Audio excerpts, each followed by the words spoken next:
Good afternoon, ARMBA Sunday School Auxiliary.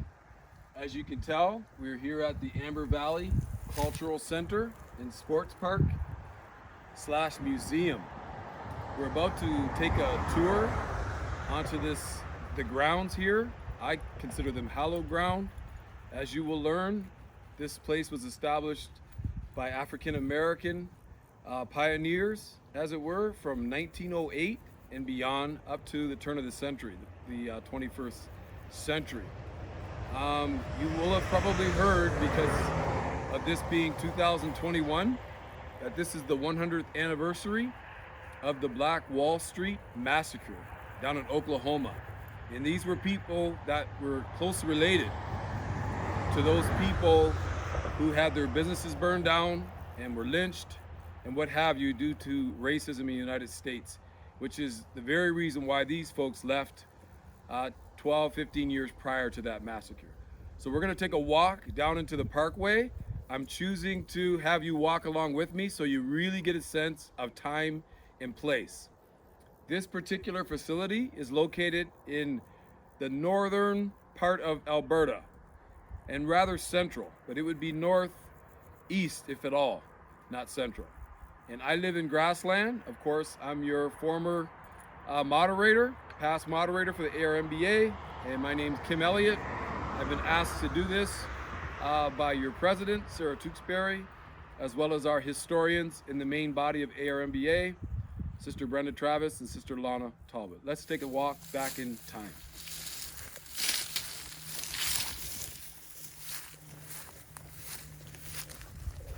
Yeah, I'm gonna ask you to join me right here. We're gonna walk this country mile together. This whole video is gonna take approximately 20 minutes, 15 to 20 minutes. And then we're gonna have a question and answer period following the video. This road is approximately maybe a quarter to a half kilometer away from the main road. That highway you hear behind us is Highway 55. And it leads into Athabasca. And you guys being teenagers, you've probably done some geography around the 5 regions of Canada. And this is part of the prairie region in Alberta, Manitoba, Saskatchewan, mainly flat prairies, of course. So as I was saying, we're gonna have some video cuts once in a while, just bear with me. As I was saying,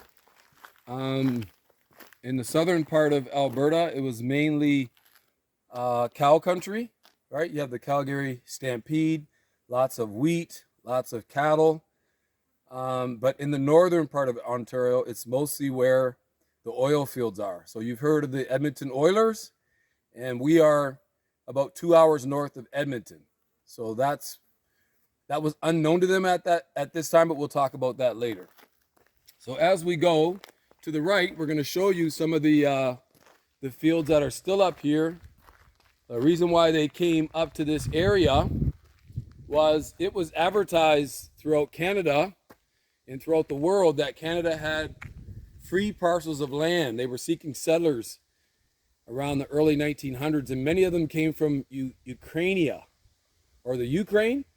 Somehow these folks heard about it down in Oklahoma and also took advantage of it. So they had great fields for agriculture, and up here they still grow a lot of wheat, and they grow a lot of barley, they grow canola. Not like down in where we live, where they can grow a lot of fresh produce, because the winters are too harsh, and so they kill the perennials for that matter. So as we're coming into this sportsplex, we're going to continue to walk, and we're going to do a big loop to the right. But can you think of being back home, seeing a park with 2 full baseball diamonds, a wonderful cultural center? There's a log cabin that's still on the property. Imagine us owning these. I'm sure there's parks in your town that you can go to and play baseball and basketball and what have you, right? But they actually own this. So they were able to establish a standalone community. They faced a lot of racism, unlike the Ukrainians who I guess were the target community and other Eastern Bloc Europeans, how these people found out about it in Oklahoma and were able to take advantage of that same law concerning immigration was unique in itself.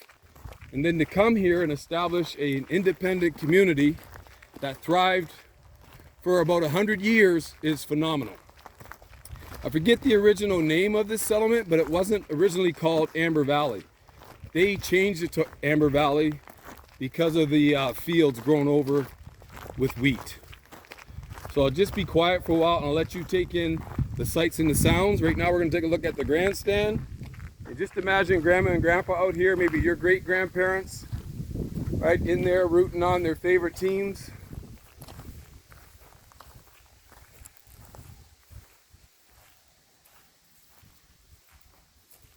You think of Kent County, where the famous Fergie Jenkins was from. He grew up playing down in a public park. Of course, becoming the first Canadian to ever be entered into the Baseball Hall of Fame. What he would think of this particular place. And they were very notorious.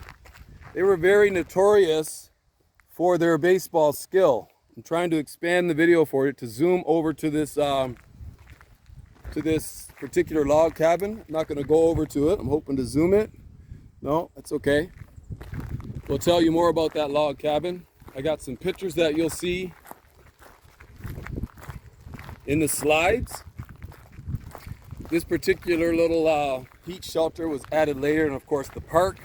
But I believe that log cabin is quite old. It's definitely over a century old. I'll show you pictures, as I mentioned, of the dovetail construction using regular hewn logs. Some of the old flooring in there, grandma's linoleum. Quite interesting. But underneath the linoleum, they had the clapboards, floors supported by beams. So the first thing we're going to do, next thing we're going to do is come over and have a look at this mural. And I'll tell you a little bit more about the actual peoples who were here.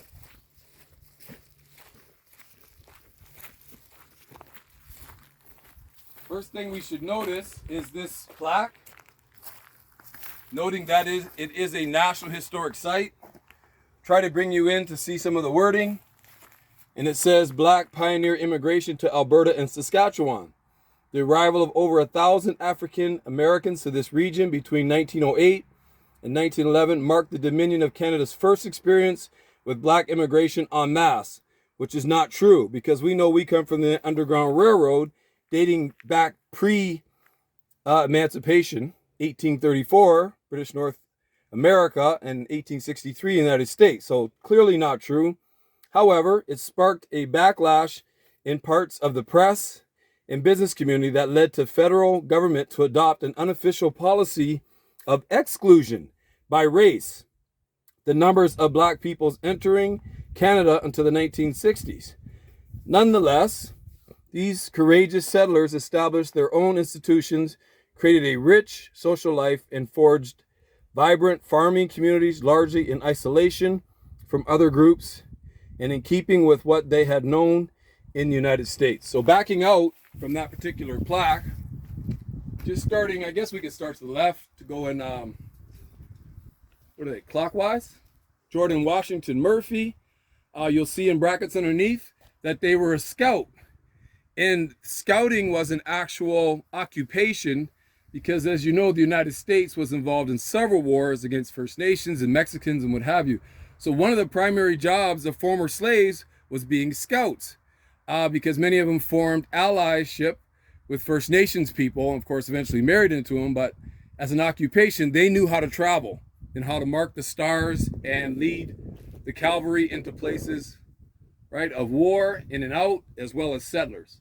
So George Washington Murphy was one of the scouts that came up here and discovered this land before they went back and brought their families. And Parson Henry Sneed was another scout, organized. He was the main organizer of the first large group of settlers who came from Oklahoma to Canada. He anticipated and successfully overcame the barriers encountered at the border. So they had to do some legal wrangling to get into the country.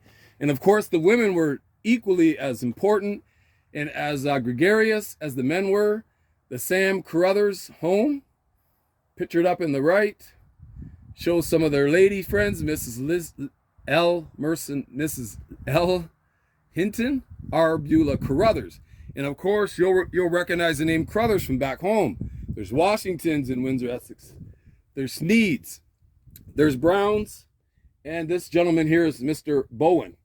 He looks like a man of the cloth. And this gentleman here was an auctioneer. Amy Brody was a midwife, and Ethel Bowen Adams was the first school teacher in Amber Valley. And then, of course, they have this name here, Nimrod, which comes out of the Bible and has to do with the Tower of Babel. Not in a good sense. Maybe that's why they called him Nim. Nim Tolls Homestead. And he too was a scout. So we're going to continue because of the balance of time. We don't have a lot of time. We're going to back out, get a real good picture of the Cultural Center as a whole. I'm going to stay back here. Our camera crew is going to back out just to give you a sense of scale. When you can see the whole name above, let me know and then I'll rejoin you. I think Linda Lord, she's our videographer and an old member of Fuse. We'll continue this way. Just trying to give you a sense of scale. So we're heading towards diamond number 2. Each one looks like a full, maybe 300-yard diamond. So more of a softball diamond than a hardball diamond. All right, panning over to number 1. Looks like there was a flagpole there at one time. And as I was saying, apparently they were known as one of the best baseball teams around. This one too also has a couple dugouts, has its own little grandstand. In the back of the Cultural Center was a huge barbecue and a little what do you call that, concession stand. And judging by the age of the barbecue and the size of it, and maybe that concession stand, it may be how they were able to build the Cultural Center. So I would imagine, because the Cultural Center is somewhat of a new construction, looks like it was built maybe only 50 years ago, that they had the baseball games that would raise money and they would sell dinners, right? Barbecue dinners, fish fries. There would be things from the market, right? They were cattle raisers and producers, and of course they would maybe sell some of their wares.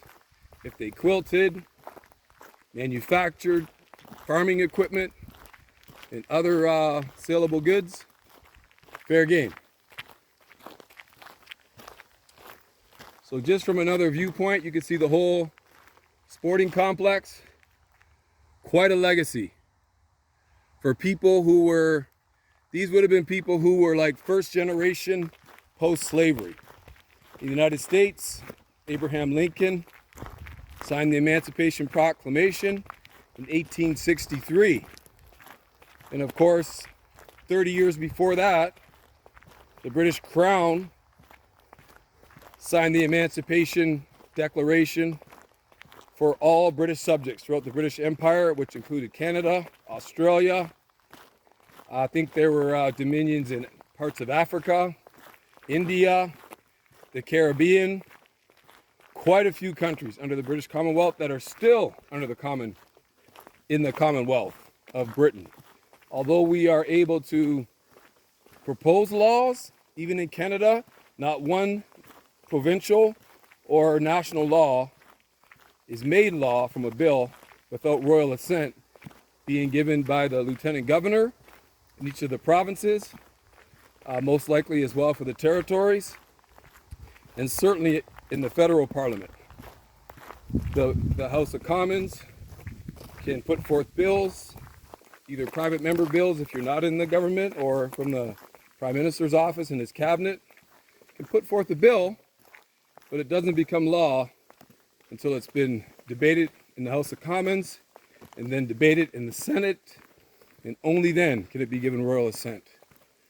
So in many sense, just to tie this a little bit to our First Nations relatives, the atrocities that were exacted upon our people as African Canadians who came on the Underground Railroad and would have shown these people the way as African Americans, newly landed African Americans, and certainly the First Nations. The atrocities that are laid at the feet of Canada very much are also laid at the feet of the British Crown. And that's why you'll hear the term many times of the First Nations. They will not go to Canada with their hand in their hat. They'll say, we're come to do nation-to-nation treaties, nation-to-nations negotiating for land rights, healthcare rights, educational rights, and what have you. And we, being a hybrid people of African people, people of African descent, First Nations, something we can learn from our relatives who live that lifestyle a little more. That we need to identify ourselves as a unique nation within Canada, that were brought here against our will, that have a unique culture, a unique language, what have you. You may not know that you have a unique language until you get away from Windsor and Essex County. They will say to you, are you from the States? I get that oftentimes, right? Even though I'm an English teacher, they can still pick up on the nuances of our Afro-Canadian language and our culture. But that's for another time, another story for another time. I hope you've enjoyed your tour, your virtual tour of Amber Valley Cultural Community Center, Sports Park and Museum. If you ever want to come for a trip, I sit on about a 9-acre property, acreage. You can camp out, have a retreat, you name it. I think big because I serve a big God, a God of all possibilities.